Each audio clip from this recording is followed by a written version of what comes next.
안녕하세요 여러분, 성공합시다. 우리 삶에 구원의 감격이 매번 있다면 분명 너무나 행복한 삶일 거예요. 오늘 본문을 통해서 그 감격을 회복하는 귀한 시간이 되면 좋겠어요. 자, 우리는 지금 악성 피부병에 걸린 사람들이 어떻게 다시 정하게 되나 그 과정을 보고 있죠. 어제 본문에서는 악성 피부병 걸린 사람들이 다시 정하다는 판정을 받고 공동체로 돌아오는 그런 절차들을 보면서 구세주의 원리를 찾아보았어요. 첫 번째는 제사장이 영문 밖으로 나가죠. 마찬가지로 예수 그리스도도 우리를 살리기 위해서, 구원하기 위해서 영문 밖으로 나아가셨다는 것을 우리는 찾아보았어요. 자, 두 번째는 두 마리의 비둘기가 있잖아요. 한 비둘기는 죽임을 당하고 그 피로 나머지 한 마리는 대속을 받아요. 그 죽임받은 비둘기의 피가 이 다른 한 마리를 정케해서 자유함을 얻게 되죠. 마찬가지로 우리도 그리스도의 대속의 죽음을 통해서 자유함을 얻었던 사실을 확인했죠. 세 번째는 구원받은 이 백성들, 이제는 스스로 씻어야 한다는 것도 배웠어요. 자, 이제 오늘 본문에서는요, 드디어 인간의 가장 궁극적인 모습이 예배자의 삶으로 회복하는 과정인데요. 그 과정에서 느껴지는 구원의 감격, 우리도 함께 느껴보기로 해요. 자, 10절. 여덟째 되는 날에 그는 흠 없는 수령 2마리와 흠 없는 1년 된 어린 암양 1마리와 곡식 제물로 바칠 김 섞은 고운 밀가루 10분의 3 에바와 기름 한 록을 가져와야 한다. 그를 정하게 할 제사장은 정하게 되려는 그 사람을 제물과 함께 회막 어귀 주 앞에 세운다. 자, 진영으로 돌아온 지 8일째 되는 날 드디어 완치된 사람은요, 제물을 가지고 예배를 드릴 수 있게 되었어요. 예배자로서의 삶이 완전히 회복되는 순간이죠. 여러분 한번 생각해 보세요. 지금 병 걸린 것도 너무 괴로운데 진영 밖에서 따로 격리되어 살아야 했잖아요. 사랑하는 가족과 격리되는 그 슬픔, 그리고 교제할 수 없는 그 슬픔, 병으로 인한 고통과 슬픔. 그러다가 드디어 회복이 되어가지고 진영으로 돌아오게 되었는데, 그것도 그 진영 정도가 아니라 그 중심에 있는 성막으로 들어가는 이 순간, 진짜 감동 그 자체였을 거예요. 이때 공동체의 환대 또한 그에게는 새로운 힘이 되었겠죠. 한 사람의 회복이 정말 이 공동체의 큰 축제가 되었을 거예요. 문득 우리 큰아들이 중학교 때 했던 말이 떠오르더라고요. 엄마의 가장 큰 영향력은 환대인 것 같아. 제가 늘 사람들을 먹이고 좋아하는 것들을 준비하면서 그 사람들을 위해서 기도해주고 취향에 맞는 음식을 통해서 사랑을 표현했던 거, 그런 것들이 우리 아들의 눈에는 되게 특별하게 보였던 것 같아요. 그 식탁의 교제를 통해서 사람들이 회복되고 정말 공동체가 따뜻해지는 거를 같이 경험한 거죠. 사실 그 환대는 제가 광야 생활을 할 때도 멈추지 않았어요. 물론 메뉴는 이제 떡볶이 하나, 볶음밥 하나 이런 걸로 변했지만 그 준비하는 마음은 늘 같았던 것 같아요. 그런 마음들이 하나님 안에서 성숙해지고 시간이 지나면서 하나님은 그 마음으로 놀라운 일을 시작하셨어요. 이제 시설에서 자란 아이들과 또 자립준비 청년들을 환대하게 되었잖아요. 근데 늘 하나님의 스케일에 놀랍잖아요. 저뿐만 아니라 그런 여러 사람들을 준비하시고 지금 우리 청년들을 환대할 공간을 준비하세요. 각자 맡은 일을 하게 하면서요. 사실 이모집 공간 준비를 위해서 막 간절히 기도했지만요, 막상 얻어지고 나니까 이게 준비가 장난이 아닌 거예요. 빽빽한 스케줄 속에서 시간을 내는 것도 너무 많이 어렵고 디렉팅 하는 것도 쉽지 않고 또 앞으로 잘해야 되니까 그거에 대한 책임감도 있고 또 세팅되기 위해서는 얼마나 많은 물질이 필요해요. 그런 것들을 준비하는 것이 생각보다 시작하기가 버겁더라고요. 그런데요, 내 수준으로 할 수 없는 일이기 때문에 하나님의 함께 하심이 눈에 선명하게 보이고 또 동역자들도 같이 컨펌해 주시는 것을 보면서 마음에 기쁨이 넘쳐요. 하나님이 얼마나 이 일을 기다려 오셨고 기뻐하시는지 순간순간 보여주시니까 진짜 기대하게 되더라고요. 여러분도 빨리 밥 숟가락 얹으세요.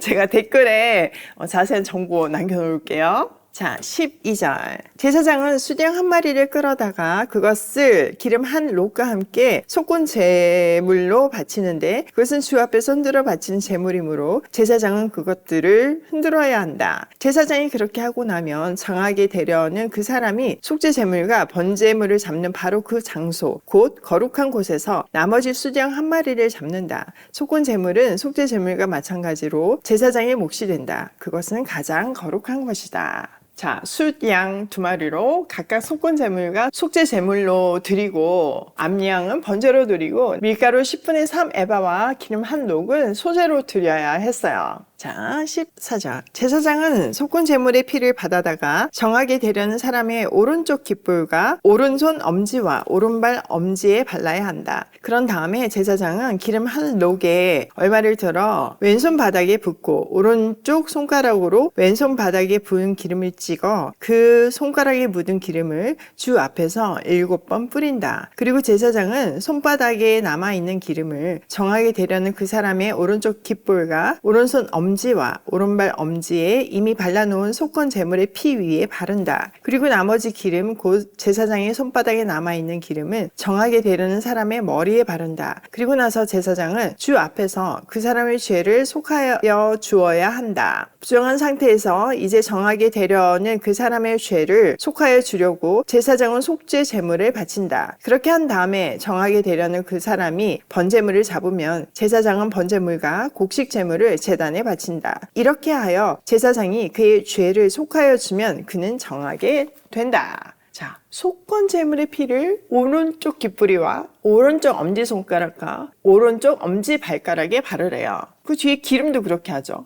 뭔가 떠오르는 장면 있지 않으세요? 맞아요. 대제사장이 임직식 때 이렇게 했어요. 차이점이 있다면 대제사장이 임직식 때는 피와 더불어서 특별한 관유가 부어졌지만 지금 이때는 예배자가 가져온 피와 또 평범한 기름이 사용되었죠. 이 예식이 상징하는 게 뭘까요?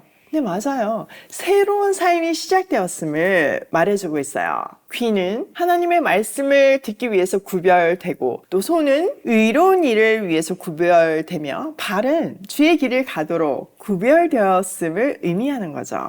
더불어서 그러니까 대표적인 그 부위를 기름을 바르고 피를 바름으로 해서 온몸이 정결하게 되었다는 것을 말해주고 있어요. 우리도 마찬가지예요. 우리도 세상 가운데서 택함을 받고 구별되었어요.